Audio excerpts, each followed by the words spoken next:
This is live from New Delhi. You're watching TT India News Hour, India's voice to the world. I'm Sakal Bhattan. Coming up in the next hour, the Israeli military says it's checking the possibility that it has killed Hamas leader Yahya Sinwar following an operation in the Gaza Strip that it said had targeted 3 militants.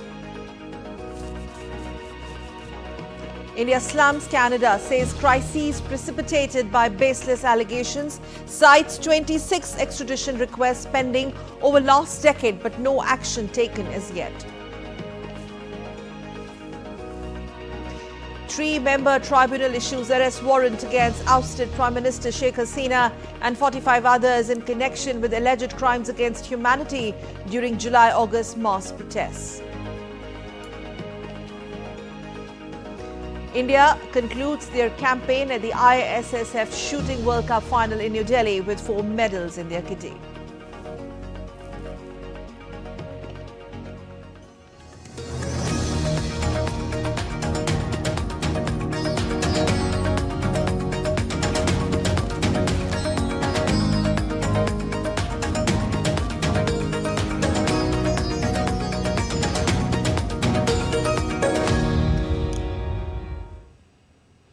The Israeli military has said that it is investigating whether it has killed Hamas leader Yahya Sinwar, a key figure in the October 7 attack on Israel. His identity has not yet been confirmed. Meanwhile, the Hamas operatives were targeted during an operation that began on Wednesday, and one of 3 operatives killed in Gaza is believed to be Hamas leader Yahya Sinwar. Israel has already targeted several Hamas and Hezbollah commanders. If confirmed, Sinwar's death could escalate conflict as Israel responds to recent missile attacks linked to Iran. Hamas recently appointed Sinwar as its leader, reinforcing its militant stance, and named him as successor to former political chief Ismail Haniyeh, who was assassinated in Tehran. Sinwar has been in hiding in Gaza, defying Israeli attempts to kill him since the start of the war.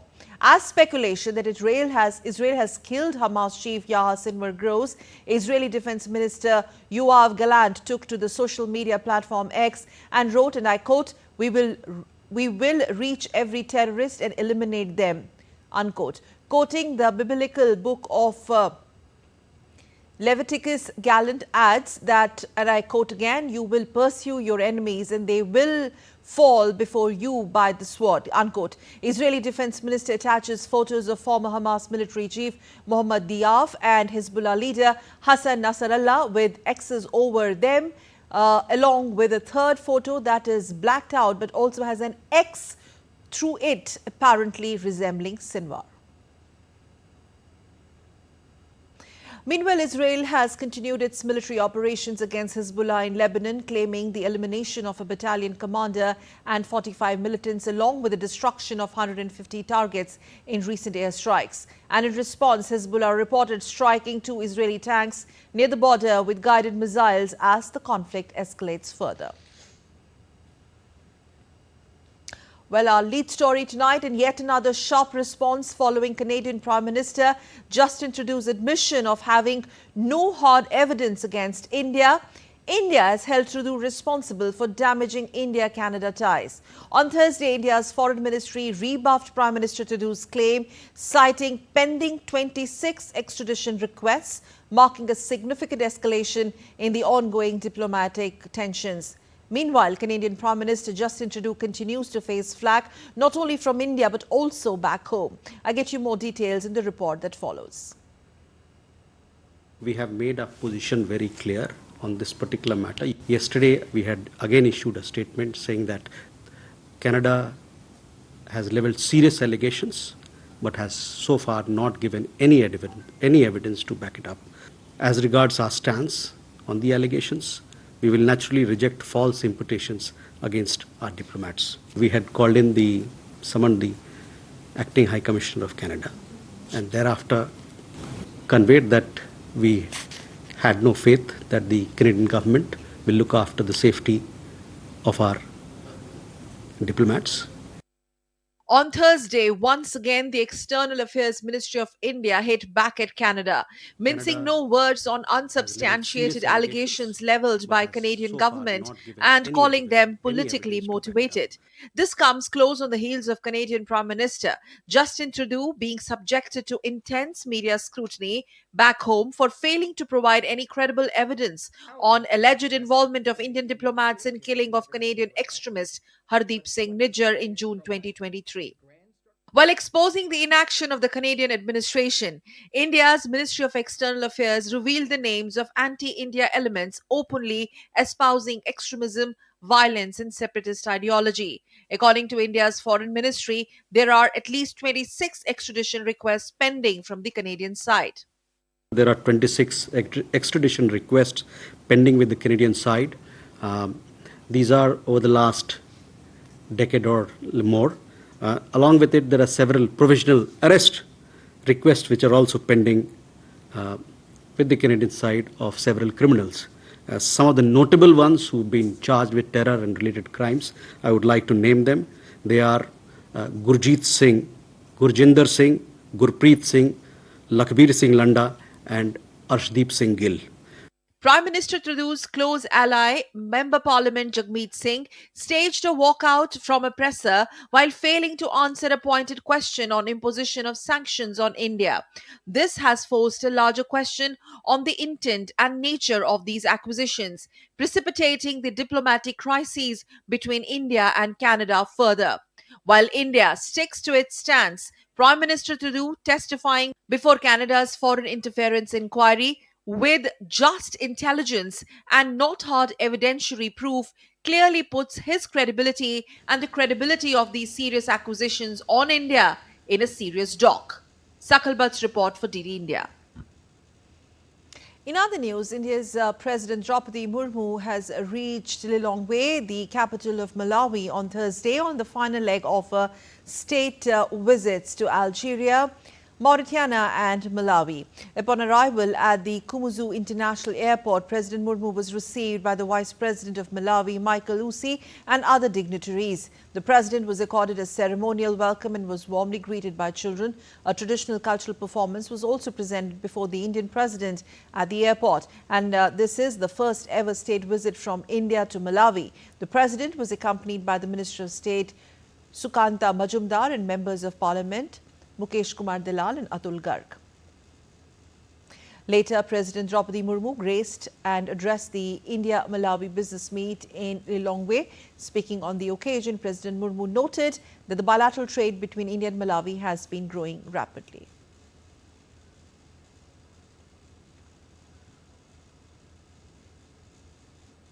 This year also marks the 60th anniversary of the establishment of diplomatic relations between the two countries.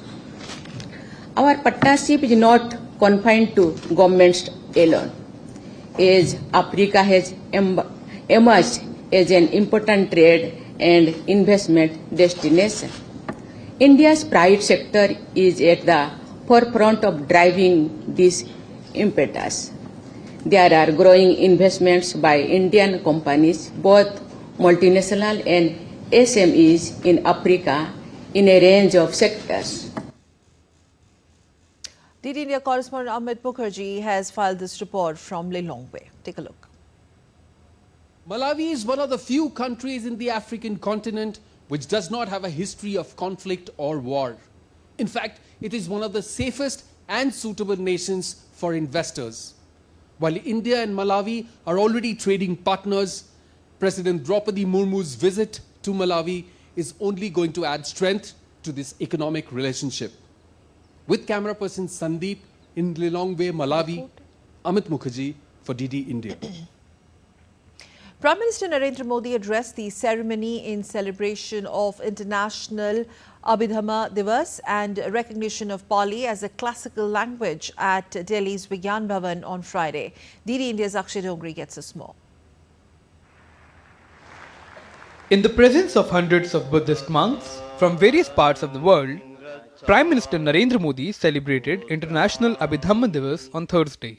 The celebration emphasized India's efforts to highlight its rich culture and civilization by reviving the legacy of Lord Buddha.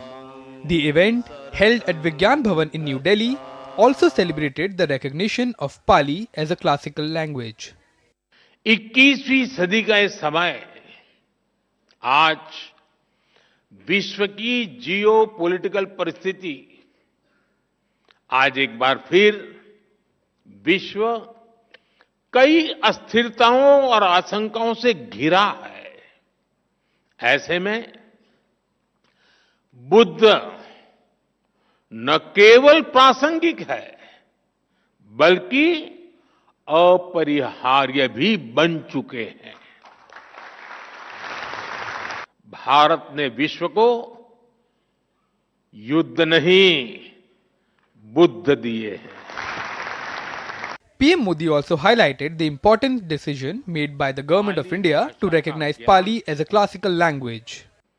हर भाषा से उसके मूल भाव जुड़े होते हैं। इसलिए भगवान बुद्ध की वाणी को उसके मूल भाव के साथ जीवंत रखने के लिए पाली को जीवंत रखना ये हम सबकी जिम्मेदारी है।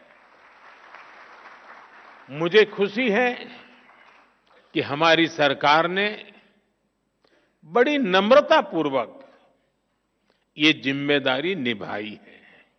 The Buddhist monks present during the celebration hailed the decision by the government, stating that the recognition of Pali will help in spreading the teachings of Lord Buddha. Now the government will give fund to develop the Pali language, to spread the Pali language among the common people, because nowadays we see nobody use the Pali language as a daily language. PM Modi, while addressing the gathering, also said that all locations associated with Lord Buddha in India and Nepal are being developed into a Buddhist circuit. He also highlighted the importance of Lord Buddha's teachings in today's world and how his teachings can bring peace and a healing touch to a world engulfed in war and chaos. In New Delhi, Akshay Dongre, DD India. In other news, Ukrainian President Volodymyr Zelensky has pitched for a victory plan which aims to strengthen his country's position enough to end the war with Russia. But this has met with outright dismissal by Kremlin. President Zelensky told his parliament in Kyiv that the plan could end the war, which began with Russia's full-scale invasion of Ukraine way back in February 2022. This report has more. Ukrainian President Volodymyr Zelensky pitched his victory plan to European leaders, urging them to back his call for an immediate invitation to join NATO to deal a decisive blow to Russian leader Vladimir Putin.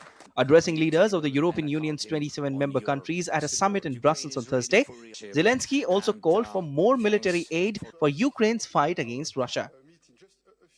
If we start now and follow the victory plan, we can end this war no later than next year. Dear friends, I presented the victory plan to our parliament, our people, and I have their support. And I think it's so important to have unity in our country.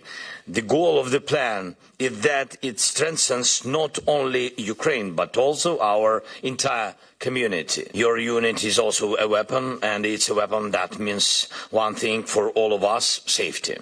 Together we have saved thousands of Ukrainian lives and proven that war in Europe will not benefit the aggressor.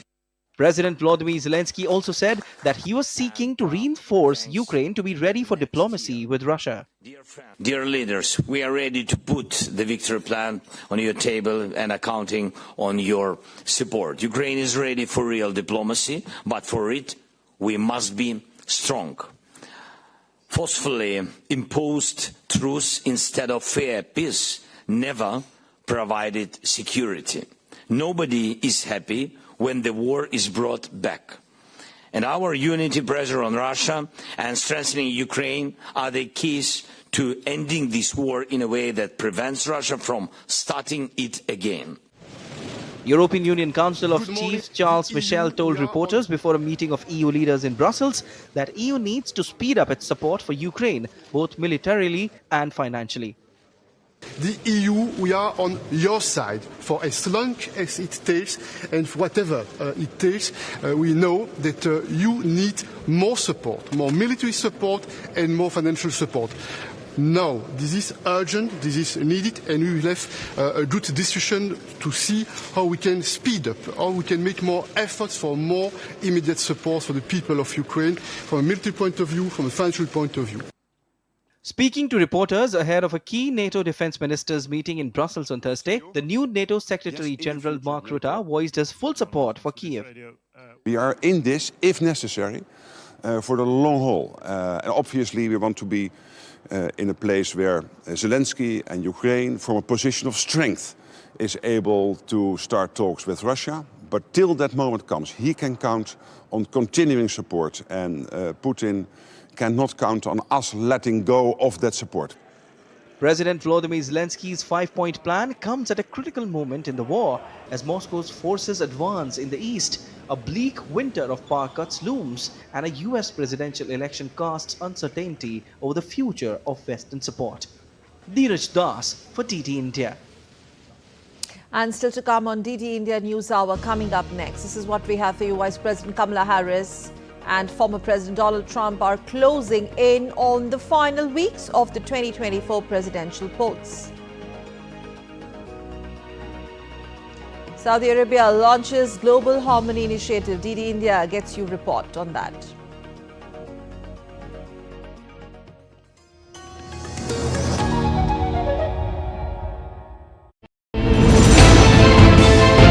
Geopolitics and trade deals. Economic challenges amid development. Hard work and the path to prosperity. It's the economy always. Between walkers, money is what money does and says. Supply creates its own demand. Between the bulls pulls and bears tears. When supply chains globalization and India rises to the podium. We'll get you centered with the Economic Brief at 8 p.m. every Thursday on DD India.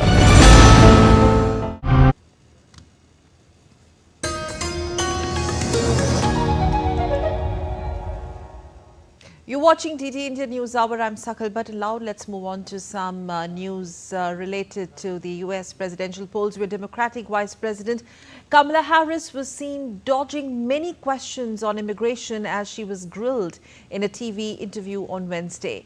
An interview which could be described as combative with Fox News. Harris was asked about her recent comments, besides other things, that there was not a thing she would change about the actions of the Biden administration, to which she responded as saying that her presidency will not be a continuation of Joe Biden's presidency. My presidency will not be a continuation of Joe Biden's presidency. And like every new president that comes into office, I will bring my life experiences, my professional experiences, and fresh and new ideas. I represent a new generation of leadership. Let's all be honest about that. I have no pride in saying that this is a perfect immigration system. I've been clear, I think we all are, that it needs to be fixed. DD India's Amritpal Singh joins us live from US for more on the Harris TV interview, which has garnered a lot of media traction globally. So Amrit, during the Fox News interview, she says she will be different from Biden, or rather her presidency should not be seen as a continuation of Biden presidency, and that's the punchline. What does she really mean by that? Well, she's trying to ward off anti-incumbency of Joe Biden. Brett Baer asked her that how would you be different, and she said, well, I will chart my own course. I'm not a Washington DC person. I've just been here for 3.5 years, and I don't represent the establishment in a way, though she didn't use these exact words, but she was trying to say that. She said, every president charts out a new course. Mine will be not a continuation of Joe Biden. So in a subtle way, trying to distance, though she defended Joe Biden by saying that, when asked about about his mental fitness. He said, well, he can take decisions and he has the expertise, because she cannot be seen as speaking against her own president, because currently the term is on, and secondly, it will be a political gift to the Republicans, because they will twist it around and say, look, she is bad-mouthing her own president and her own administration, because she's the number 2 in the current administration. So she tried to walk a fine line there, and though Brett Baer took her on issues like border security and illegal immigration, where she tried to walk the middle path, saying, well, illegal immigration has to be fixed, but it is something that we didn't create. It was something that dates back to the past administration, and I will fix that. So she tried to defend herself on that, but there was a subtle distancing from Joe Biden here, because she doesn't want to carry the baggage of the anti-incumbency of Joe Biden. But Amrit, talking about the macro view, how is the campaigning picking up in US? Just 3 weeks to go.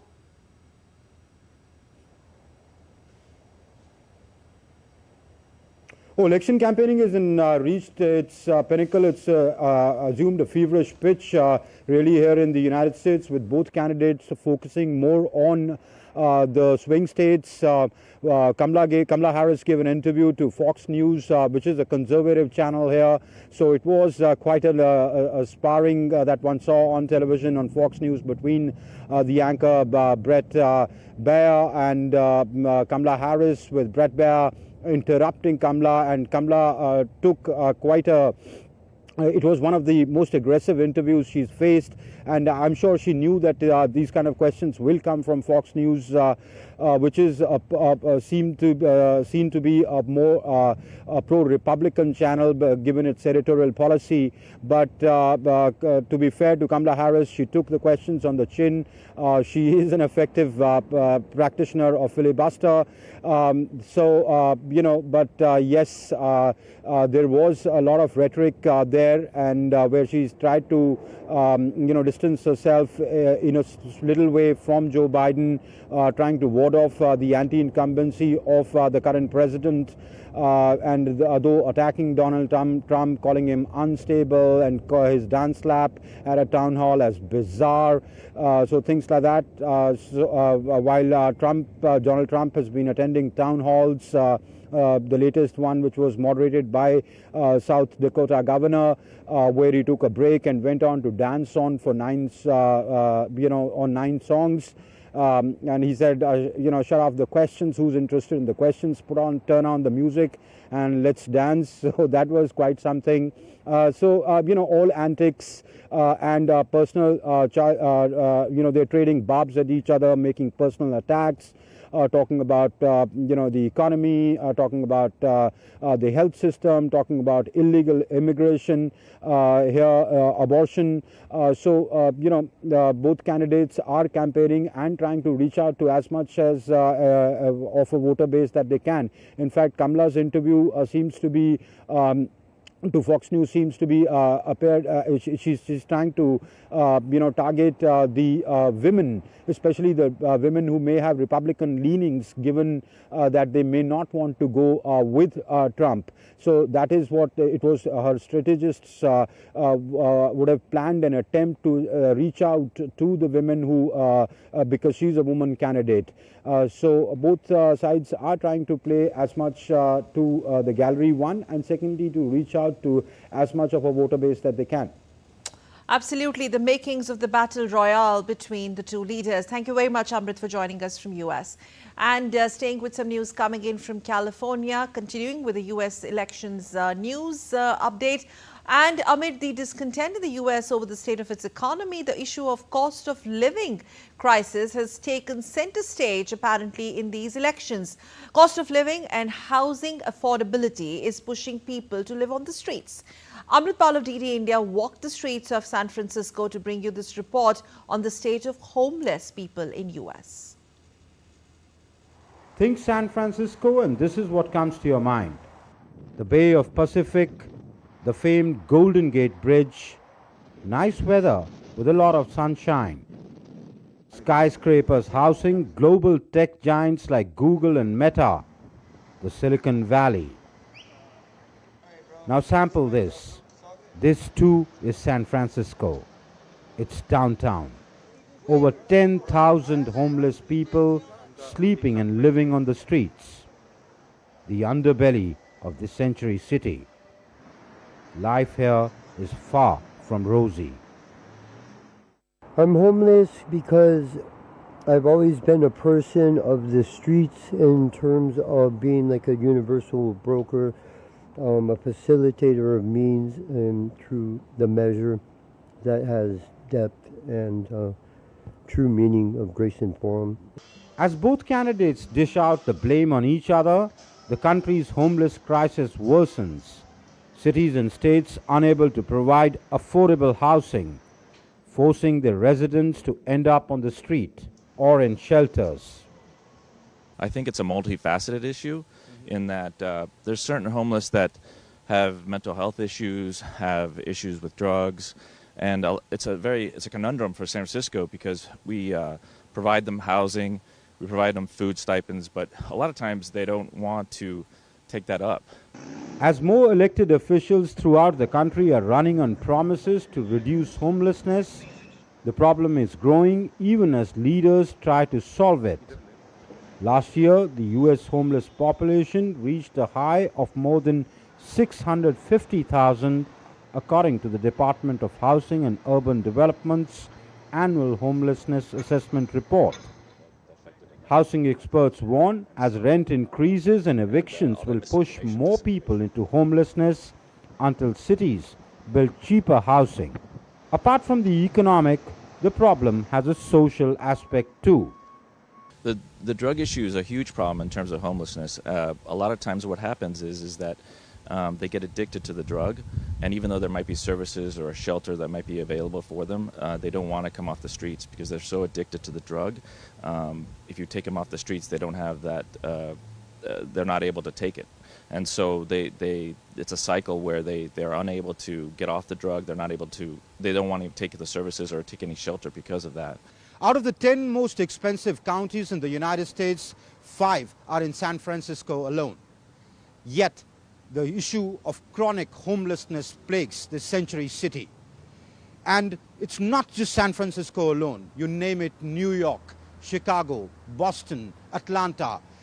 Homelessness is very much a part of the urban landscape in the United States. Coupled with a rising cost of living, homelessness threatens to become a major issue in these elections. With cameraman Sanjay Jaina, this is Amritpal Singh for DD India in San Francisco downtown. And as Donald Trump and Kamala Harris clash for the White House in the U.S. presidential polls, voters are keen to find out which of the two candidates offer a better economic road ahead of the nation. DD India's Shubhendu Ghosh has filed this exclusive report from Wall Street, New York. We are at the iconic Wall Street in New York. It is considered as an epicenter of global trade and economy, home to major financial institutions. Right behind me, you can see the New York Stock Exchange. There is, of course, the Fed Reserve and major banks. As United States prepares to elect its new president, state of the economy is taking center stage. Some 81% of registered voters say that economy is going to play a key role in deciding who they're going to vote for. As the campaigning for U.S. presidential elections enters the final phase, Donald Trump and Kamala Harris continue to project themselves as the best candidate to take the U.S. economy on the growth trajectory. Trump is focused on the idea of U.S. dominance over foreign competitors like China. His economic plan has largely focused on deregulation in the energy and financial industries, touting the much better inflation during his presidency than Biden's. Vice President Kamala Harris has pledged to build an economy that is both pro-business and helps the middle class, as she pushed back against Trump's claims that she is advancing communist ideas. I speak to Professor Suresh Naidu, an economist from Columbia University, to understand the situation on the ground. I think a single one that's both real and perceived is the high price of housing, particularly in core metropolitan cities like New York, like San Francisco, like Chicago. And so that issue of the high price of housing, I think, is a real one, as well as high prices of sort of other things like healthcare and education. But, you know, I will also say that for and those are long-term kind of structural things. There's another perception of inflation, and the inflation was very real and very persistent, but it's also the case that wages rose for most workers in a rate that outpaced inflation. So I think and if you look, you'll see that perceptions of inflation are also highly correlated with your party. So Republicans think that there was much more inflation than Democrats do. The policies debated in election campaigns have implications not just at home, but for the global economy and partner countries like India as well. As Trump has made a statement that he will have tariffs put in, yes, India will get impacted. But then what happens is India also is importing substantial amount of goods and services from US. So there could be a reciprocity. And I think putting tariff does not help economies. It hurts the consumer on both sides. The ball is now in the court of voters who will decide the best candidate to take the reins of the world's most powerful economy. With camera person Jay Shankar, Shubhendu Ghosh's report for DD India in New York. And we take a short break, but before that, let's take a look at the other stories making news around the world. We begin with Italians voicing strong opposition on Thursday after Parliament passed a law making it illegal for couples to travel abroad for surrogacy. The legislation imposes penalties of up to 2 years in jail and fines up to €1 million for those seeking surrogacy in countries where it is legal, like the US and Canada. The Madrid regional government cancelled the annual herding of sheep through the city scheduled for this Sunday as a precaution against a new variant of blue tongue disease. 10 endangered loa frogs have been relocated to a preservation center in northern Chile as part of efforts to return them to their natural habitat in the Atacama Desert.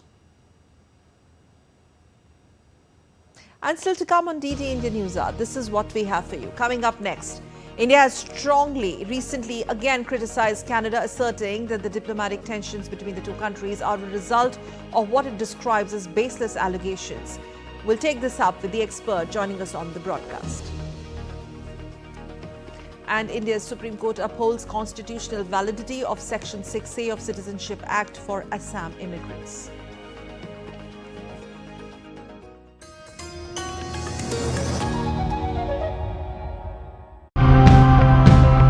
Today's episode was all about unique ideas that help us adapt to this new world where so much around us is changing. We are forming communities to practice regenerative farming and learn how to control these problems naturally. We have invested in a new battery park to stabilize it, and that makes it also easier for us to phase in renewables like wind and sun. We're developing some AI tools which use imagery in our grow rooms. They can monitor them on a 24-hour basis, and they help us understand the prime time for picking so that we harvest those mushrooms at the perfect time of ripeness. I have been using Ravichandran's vermicompost and have had good yields. Now I have used it for this 2-acre maize field. I'm planning to use it continuously. So far, the yield is good and the crops are doing well.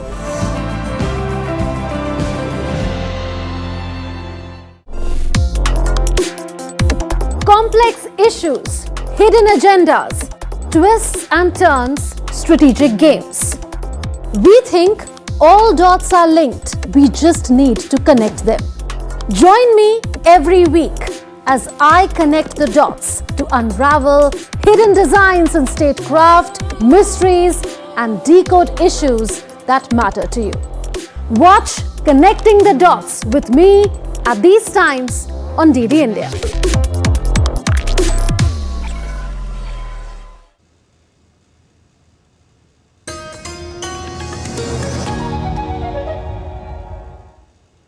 You're watching DD India News Hour. I'm Sakal Bhatt, and going back to the top story on India-Canada diplomatic standoff. The recent news being that India has once again slammed Canada and calling its allegations baseless. And today India cited at least 26 extradition requests pending over a decade, and again demanding a credible evidence besides other things. So are there any signs of this spat easing off? And having said that, is Prime Minister Trudeau's credibility taking a serious beating? We're going to discuss all of that, and we're very, very glad and rather honoured to have with us Ambassador Ajay Bisaria on this broadcast, former Indian High Commissioner to Canada. Ambassador Bisaria, such a pleasure talking to you, sir. Thank you for joining. And pleased to welcome Dr. Swasti Rao, Associate Fellow from IDSA. Thank you, Swasti, for joining. Ambassador Bisaria, now the way MEA once again rebuffed their claims and highlighted 26 pending extradition requests.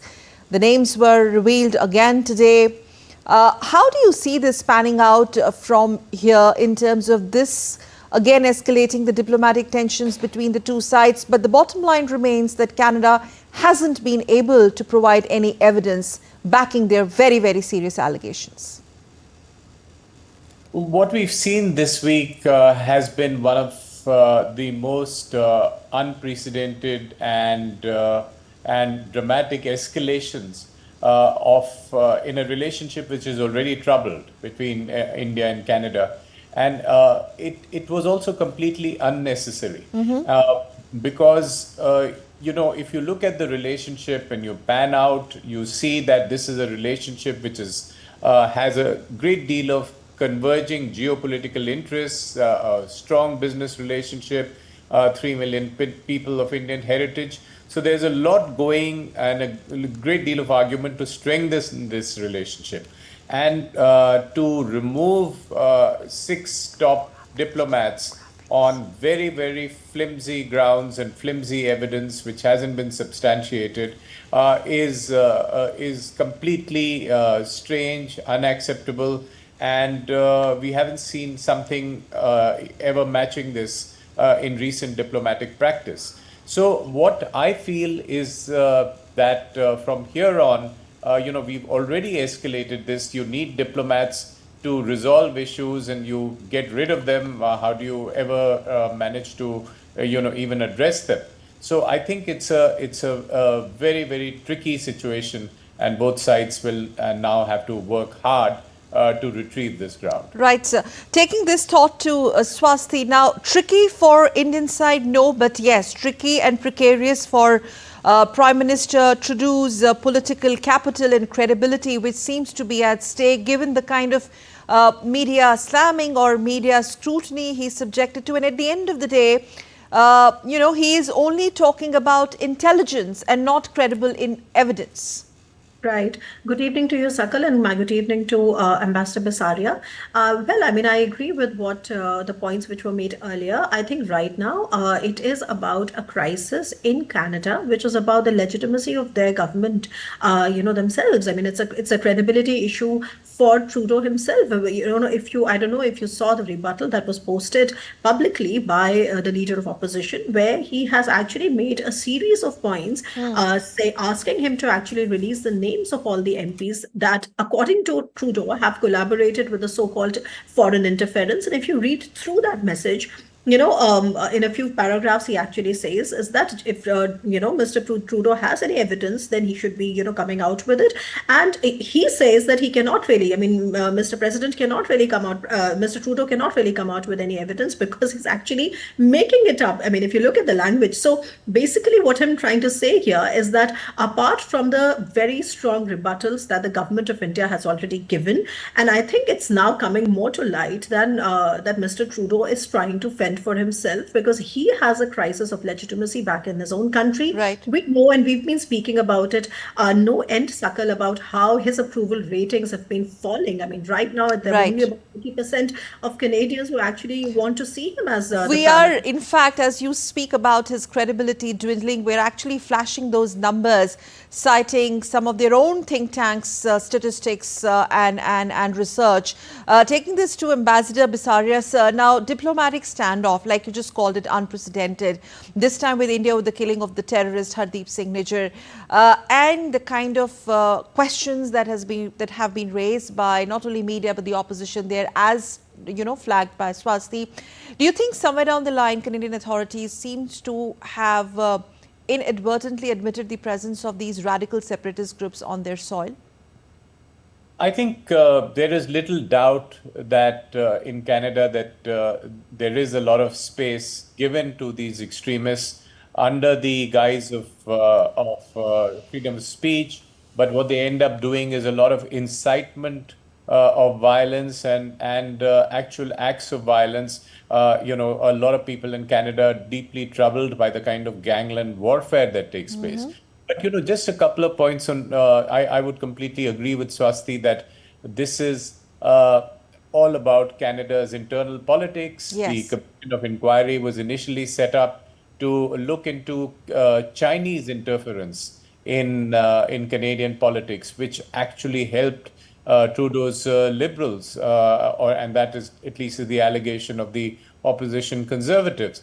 And there seems to be a concerted attempt to manufacture a narrative, which is amplified in the New York Times and Washington Post, to say that this is all about India, and as if there has been some fresh evidence on India, whereas so to distract from the original narrative, which was about the Liberal government being asleep at the switch on the Chinese piece. So I think that is one part of the story. The second diplomatic gaffe, I think, is mishandling this issue completely. The Canadians, government of Trudeau should take a leaf from their southern neighbor and see the US handled a similar and parallel case. What they did was simply say that this is a serious matter, this needs to be addressed, India needs to inquire into it, and there was a security level conversation, not statements by the leader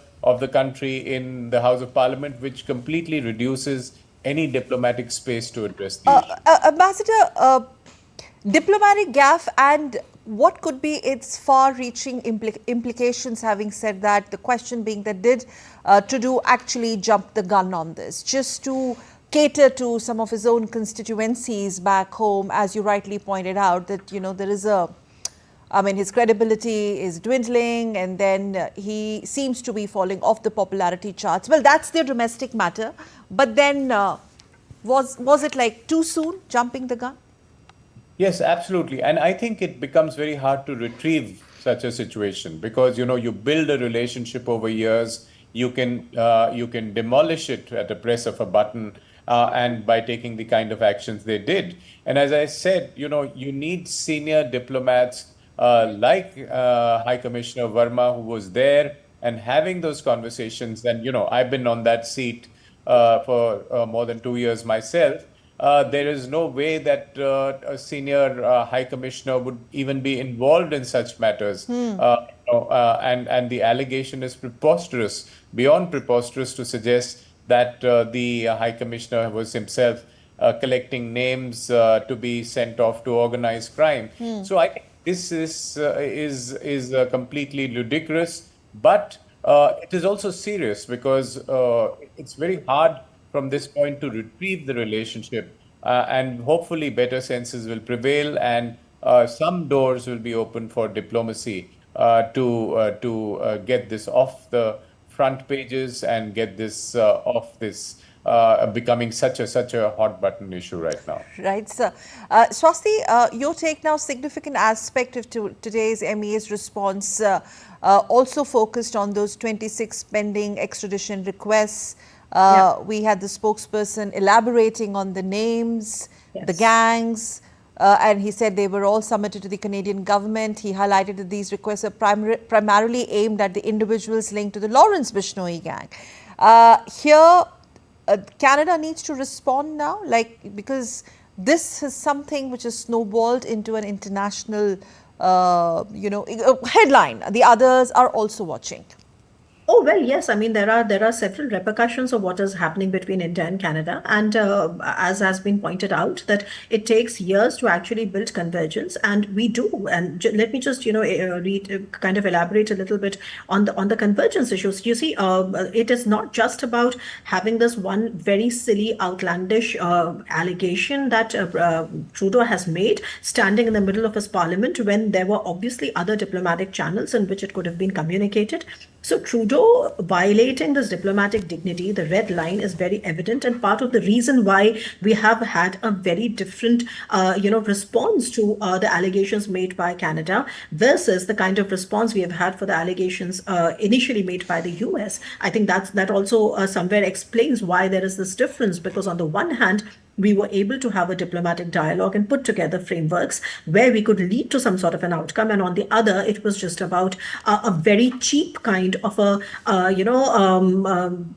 very cheap kind of a crossing of diplomatic red line and all kinds of diplomatic dignity with a country that is a friendly country. So obviously, on the one hand, it is very serious damage. On the other, like I said, that the good news is that internally in Canada, I think a lot of people now, we are hearing so much from the Canadian journalists, from the Canadian commentators, that Canada is sick and tired of Trudeau himself, right? Okay. I mean, Okay. and they are, yeah. So that's one part. I think that's a good thing. The other thing that we have to be careful about, Sakal, is that, well, I mean, you see, part of the problem is not just Trudeau. Part of the problem is that Canada, for some reason, right, has been mollycoddling the Khalistanis, and they have been nurturing these, these people over a long period of time. So we should not have unrealistic expectations from the opposition coming to power and just solving everything with a magic wand. I don't think that should happen. But what can happen, for instance, is what the line the government of India has taken now, is that now India has once again given Canada a list of 26 of these people. Yes. These requests which have been sent to Canada, and the requests have been still pending. And now we hear that all these names that are now featuring there, whether it's Sandeep Sindhu, Arshdeep Gill, Goldie Brar, Rinku Bhila, I mean, whoever, all these guys, right? I mean, now we know the way, what is the reason for which, India has been sort of asking the Canadians to do something about it, and the Canadians have done nothing on it. So I think the proof of the pudding is going to be lying in eating. So we do expect that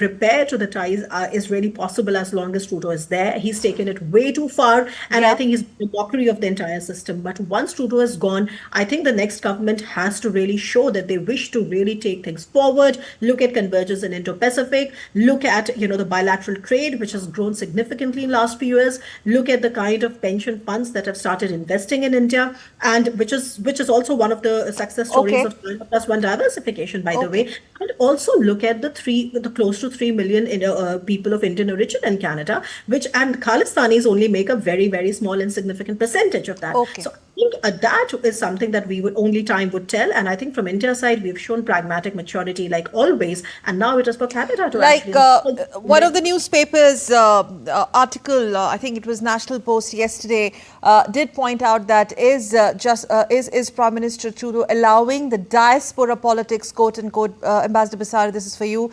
allowing diaspora politics to influence his foreign policy. The final question to you, Ambassador Basaria. So if there are any political motivations behind Canada's failure to act on India's request, because you understand Canada much better out there, ongoing rhetoric from the Canadian government might be more than just a diplomatic spat.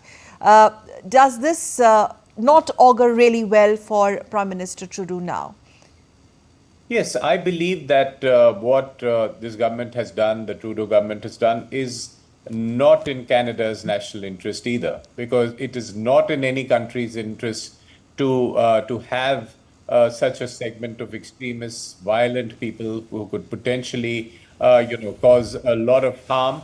But more importantly, these are also people who have been given the veto in such an important relationship that Canada has. So there's a huge degree of convergence in Indo-Pacific strategy and policy and the views on China.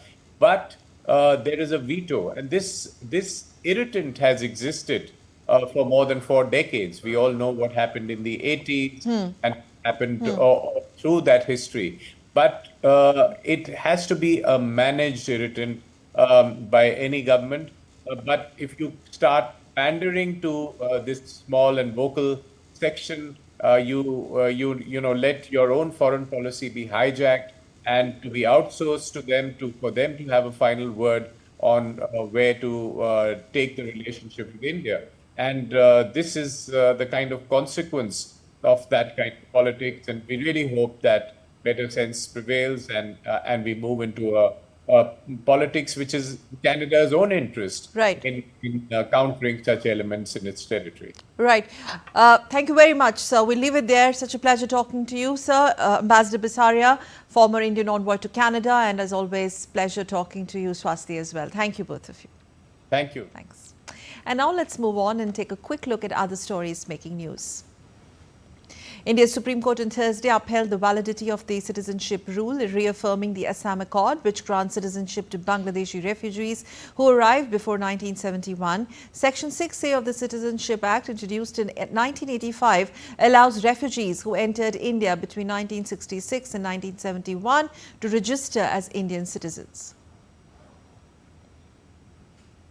META, in collaboration with the Indian government, launched a nationwide awareness campaign, Scam Se Bachao, to combat online fraud and scams. The initiative aims to educate citizens on identifying, protecting against and reporting scams.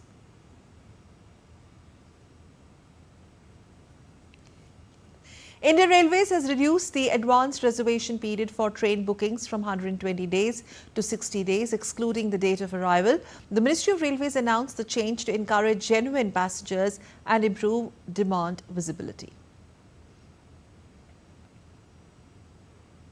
Sparsh Hospitals in Bangalore has launched India's first advanced on-site 3D printing lab, revolutionizing orthopedic and personalized medical care with cutting-edge technology. The innovation offers complete customized solutions under one roof, enhancing precision and patient care in unprecedented ways. Sparsh Hospitals has taken a giant leap forward with the launch of India's very first advanced on-site 3D printing lab located at its Infantry Road facility. The state-of-the-art lab brings cutting-edge 3D printing technology to the forefront of orthopedic and personalized medical care. This lab is here for my clinicians, for my doctors, every day to go see, understand it, play around with it, improvise on it, innovate on it before they do the surgery next day. With the ability to provide end-to-end solutions ranging from scanning to creating fully customized models, Sparsh is revolutionizing patient care by offering comprehensive solutions to all under one roof.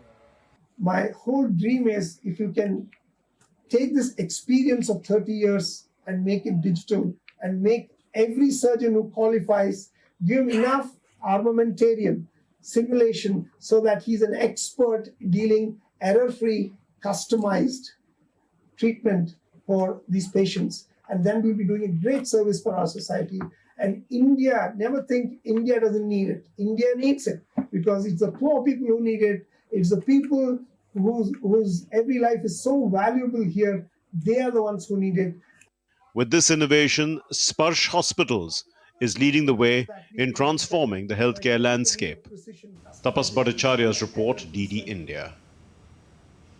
You're watching DD India News Hour. Time now for some sports news. India's Minister of Youth Affairs and Sports, Dr. Mansukh Mandavia, chaired the stakeholders consultation meeting with Indian Olympic Association, National Sports Federation and National Sports Promotion Organizations on draft National Sports Governance Bill. India's Minister of State for Youth Affairs and Sports, Raksha Khadse, representatives of Mission Olympic Cell and Sports Control Boards of Central Ministers were also present on the occasion. Indian Sports Ministry has put the National Sports Governance Bill in public domain.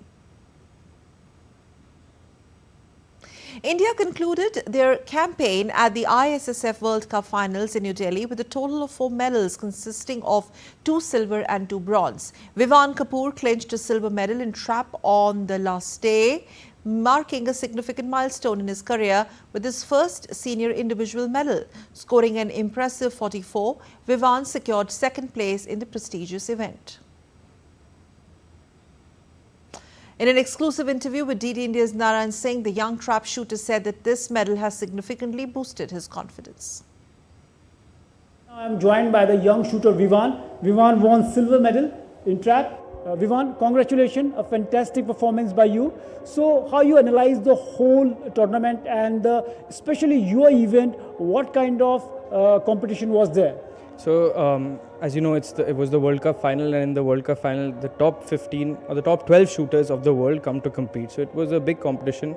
The plan before the competition was very strenuous, where me and my coach went to Italy, went several places to train for this competition, and in the end I'd like to say that it came to play, and by God's grace you see me on the podium for India. So it's your first individual medal at the senior level. Yes. You know that the transition from the junior to senior and winning a medal, how you can, what's the quantum of this achievement for you? So I feel it's a first step of confidence for myself to have to win my first senior individual medal, and now so on and so forth. I have to work hard for my next competitions, and now the Olympic cycle is going to start. The quotas are going to start from 2026. I have a plan chalked out with my coach, and I'm just going to follow that. What are the key reasons you find behind the stupendous performance of the Indian shooters on all mega fronts? So I feel it's three things combined. First is support from the parents, from the government. Second is hard work, and third is talent. I think these are the three things that are making us Indian shooters do so well internationally and nationally as well. So you can see that Vivan is saying that the way the support they are getting from the all fronts, definitely it's a key reason behind the rise of the Indian shooting. With camera person Rahul, Narayan Singh, DD India, Delhi. On to some cricket news. India were bundled out for a dismal 46, which is their worst ever total on home soil, as New Zealand fast bowlers ran amok in overcast conditions. The tourists got to 180 for 3 at stumps on the second day of the rain-hit opening test on Thursday. New Zealand swelled their lead to 134 runs and will eye a big total to improve their chances of a first victory over India in the country since 1988. And as we wrap up the show, let's take a moment to admire the biggest supermoon of 2024, illuminating the night sky over Hong Kong's Victoria Harbour and casting a stunning glow on New Delhi's skyline behind the India Gate War Memorial. Take a look and enjoy the visuals.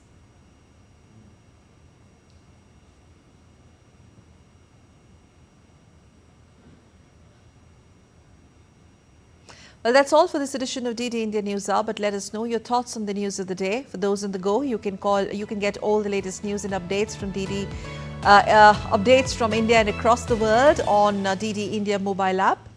The app is available on both Android and iOS platforms. You can scan the QR code right on your screen to download it now. And we will be back with more news as it breaks here on DD India. I'm Sakal Bhatt from all of us here in Delhi. Thanks for watching DD India News Hour.